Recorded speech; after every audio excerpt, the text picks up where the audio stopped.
নাহিদ রানার ঘন্টায় 148 কিলোমিটার গতির ডেলিভারিটা চোখেই দেখেননি জশ ইংলিশ।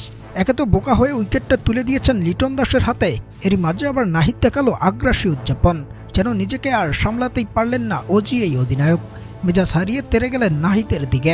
তবে বিতর্কটা বাড়াতে দিলেন না আর মেহেদী হাসান মিরাজ, সান্ত্বনা দিয়ে মাঠ থেকে বিদায় দিলেন জশ ইংলিশকে। আর তখন অস্ট্রেলিয়া 2 উইকেট হারিয়ে 51 রানে ব্যাটিং করছে ম্যাচের 11তম ওভারে। ম্যাচ শুরুর আগে যে ইংলিশ বলেছিল নাহিদ রানার গতির কথা, নাহিদকে নিয়ে একটু বেশি গুরুত্ব অজিদের, সেই তাকেই কিনা উইকেটটা স্বীকার করে প্রতিবার জানান দিলেন টাইগার এই স্পিড স্টার। যেখানে অস্ট্রেলিয়ার বিপক্ষে প্রথম ওয়ানডেতে আজও টসে জিতে ব্যাটিং করতে বাংলাদেশকে পাঠায় অস্ট্রেলিয়া।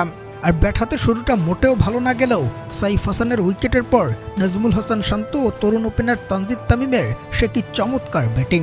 ব্যাট হাতে সবশেষ 67 রানে থেমেছেন শান্ত, আর 54 রানে ফিরেছেন তানজিদ হাসান তামিম। এরপর মাঠে এসে লিটন দাসের ব্যর্থতা, তবে তাওহিদ হৃদয় ও মোসাদ্দেক সৈকত এসে আবারও স্বস্তিতে ফেরায় টাইগার শিবিরকে। দীর্ঘ 4 বছর পর জাতীয় দলে ফিরে যেন একেবারেই চোখ জুড়ানো একটা ইনিংস উপহার দিয়েছেন মোসাদ্দেক সৈকত। তাওহিদ হৃদয়কে সঙ্গে নিয়ে 70 বলে তিনি খেলেছেন 86 রানের দুর্দান্ত একটা ইনিংস। তার ইনিংসে নিজের থেকে যেন দলীয় সংগ্রহের দিকেই ছিল বেশি গুরুত্ব। প্রায় 123 স্ট্রাইক রেটে ব্যাটিং করে 7টা 4 ও 3টা ছক্কার মধ্যে সাজানো ছিল তার এই দুর্দান্ত ইনিংসটা।